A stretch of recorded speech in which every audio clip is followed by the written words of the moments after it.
Good day to you and welcome to Brian the Writer.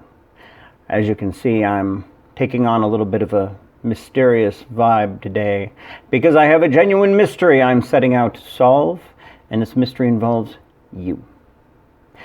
Actually, I just picked these up because we're going to be doing an escape room soon, and I thought it might be fun if I kind of dressed the part, so I went with a bit of a detective themes.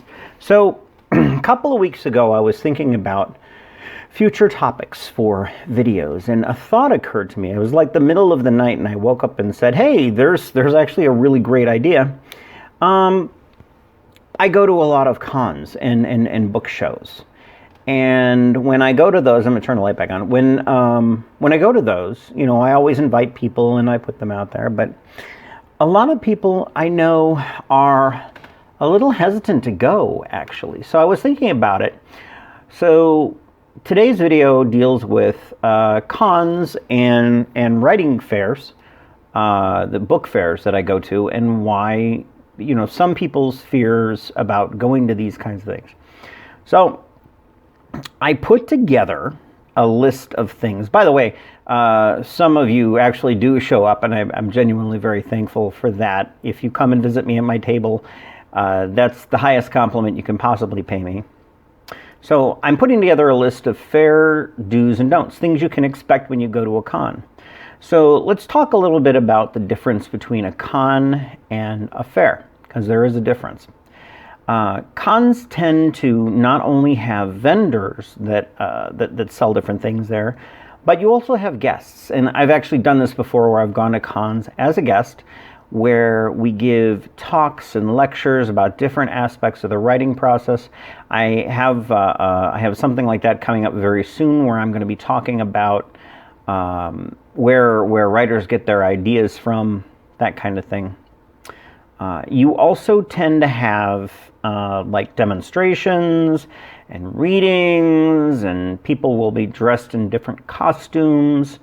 You'll see all kinds of interactive things going on at cons that are pretty great fun. If you've never gone to a con, please do so, short for convention.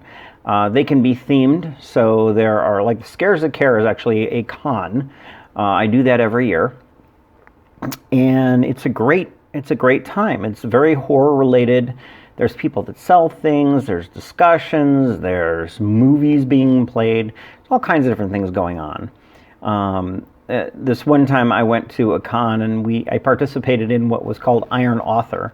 And the Iron Author was where we started out by writing for 3 minutes one section of a story, and the audience was actually feeding us the stories, and it was meant to be funny. So when we were done with our 3 minutes, we actually moved the computers over to the next author, and we took the one at the end and moved it to the beginning. And after we did a person, a place, and an action, and that people had to write about. And after those 3 things were satisfied, we had one more round, basically to allow somebody to put the whole thing together. And it was tons of fun. We laughed so hard. And then at a con, because a lot of cons, some of them at least, are fundraisers.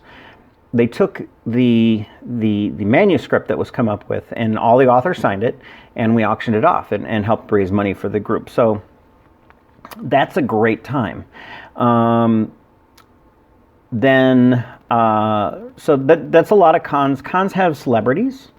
I love celebrities. I've gotten to know some of them actually quite well from doing the circuits, and it's just a great time. And you meet celebrities of all different types. So that's what a con is. Now let's talk about a fair. What is the difference between a con and a fair? A fair actually tends to focus more on things like the actual selling. So one fair I go to every year is the Fredericksburg Independent Book Festival. That is a fair. And it's just a bunch of tents set up, and authors come there and they sell their works and they talk about what they're doing. There is some discussion, though. Not discussion, but presentations. There's a presentation element to it as well. There are giveaways and stuff. So that's really kind of the major difference there, is we have less of that entertainment element in terms of like presenters and guests and stuff at a fair. But what they do both have in common is a food component. Not all, but most of them will have a food truck that shows up or two, and they'll sell some great food. I had some amazing tacos this year, but anyway, I could go on about tacos forever, so I will leave that alone. So let's talk a little bit about the dues for both. This actually works for both. Mostly cons though, because a lot of fairs don't require tickets, you just show up. Some do. So number one, order your tickets online. Okay. First of all, a lot of times you'll get a much cheaper or a cheaper rate. You'll get a break on the price if you order them online. But also I want to point this out that since cons and fairs, the people that organize these things, they're running a real thin budget. They don't make money off these things, and what money is actually generated tends to go to support some sort of cause. So you're actually giving money to, in some cases, a nonprofit, and that really helps the organization. So ordering them online helps give them an idea how much money is going to come in and how many tickets are going to sell overall. So it's very helpful if you order them early, give them some impression of what's really going to go on. It's better for everybody involved. Number two, do some research. Find out what kind of things are taking place at that con. Type in the name of the con and select images in Google and just see what other people have taken pictures of. Not all cons are appropriate for certain audiences. Some of them are very adult related. Some of them are not so adult related. Some of them are kid focused. So if you're two adults, you don't want to end up at a kids festival. And if you're going to a scary con of some sort, you don't want to bring a little kid in a stroller. But anyway, check it out. See what they say. Plan your day. If you can get access to, if there's an event schedule posted beforehand, plan your day and figure out where you want to go and what you want to do. You don't want to miss out on the things that you specifically came there for. And if you're not paying attention, you might accidentally miss it. So you don't want to do that. Many people, including myself, take credit cards. I take credit cards, debit cards, all kinds of things. Actually, I had somebody pay me with a watch the other day, which was the first time I've ever had that happen. They're pointing to their watch, and I'm looking at them like, "What are you doing?" And they're like, "No, this is how we pay," and it worked. But anyway, but that's not to say everybody does. So I would say in the do category, try to bring some cash along with you. There are some people that just don't for whatever reason. They don't. All right. So the next one I will talk to. Oh, and also I wanted to mention. I keep looking over here because I keep my notes here. I also want to mention that it's important to keep in mind that technical difficulties happen to everybody. And sometimes, for some reason, the internet may go down, your connection may go down, something. So if that happens, we may not be able to take a card all of a sudden. So that's another good reason to have cash on you, so you don't miss out on that thing you were really looking for and really wanted. My next one in my list is number 5, is approach the vendors. I know this sounds really crazy, but being a vendor and having people not approach you is really odd. It's a bit like being an animal at a zoo at that point. So feel free to come up and talk to us. Walk into our tent, say hello.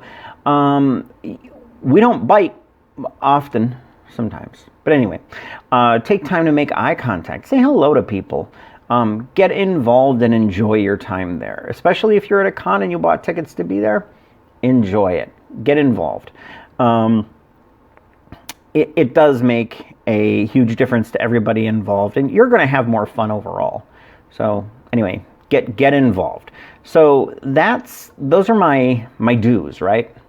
So let's talk a little bit about what not to do.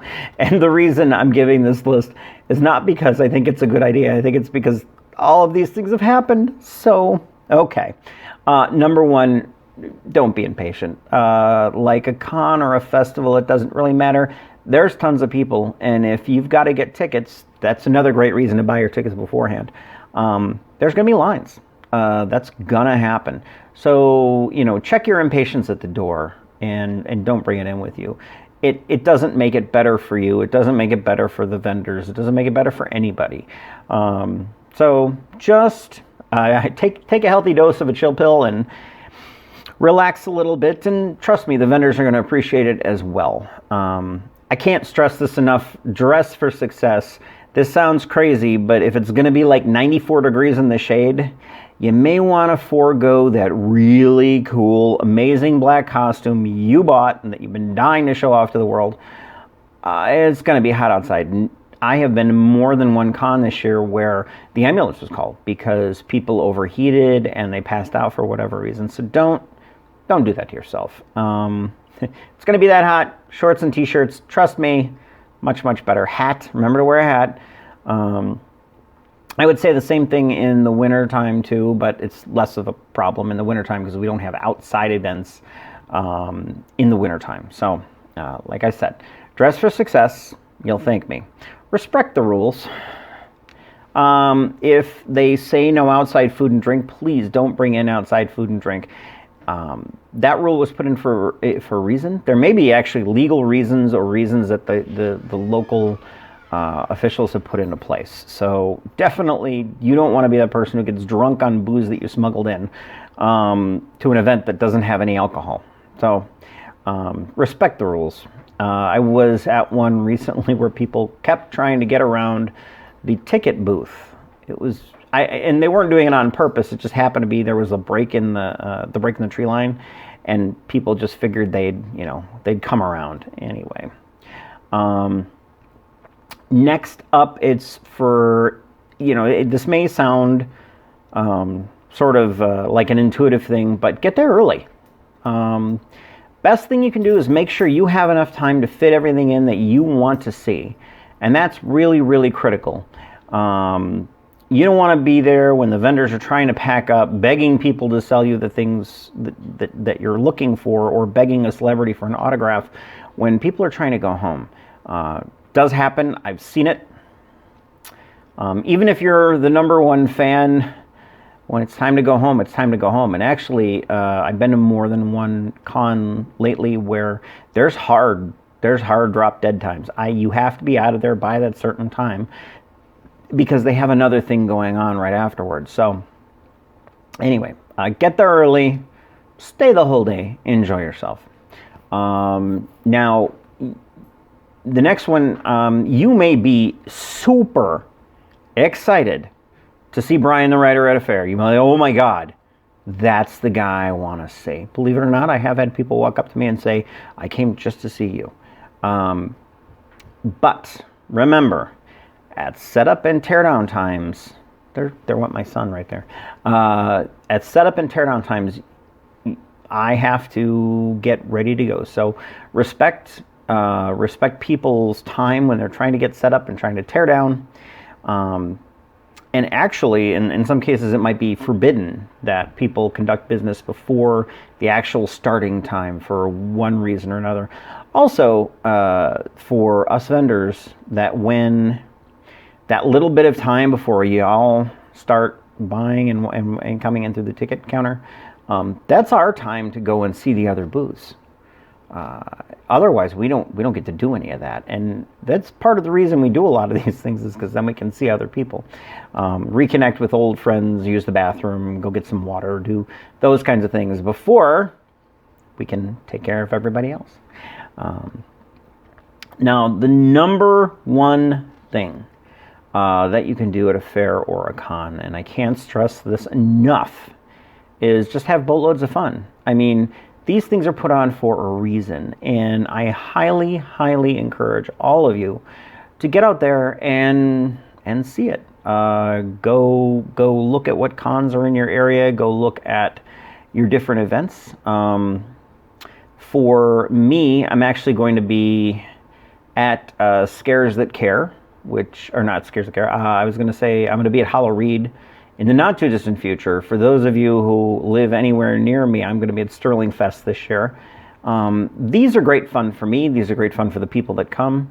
But you can have so much fun at these things. It's unbelievable. You're going to find a con. If you start going to the cons, I guarantee you're going to find one that is your must-do every single year. So that's really all I got today. And I figured I would just cover this topic because there seems to be some fear and trepidation. People, I want to go to a con, but I really don't know what to do. Other than my suggested few things here, there's really not that much to it. You show up, you get your event thing, and you go out and have fun. So highly encourage everybody to partake. Now, if there are any burning questions you want me to answer, any topics you want me to cover in a future video, please send them to me. I will discuss them as best I can. You can send those to Brian the Writer at briannowak.com, and I will get on those.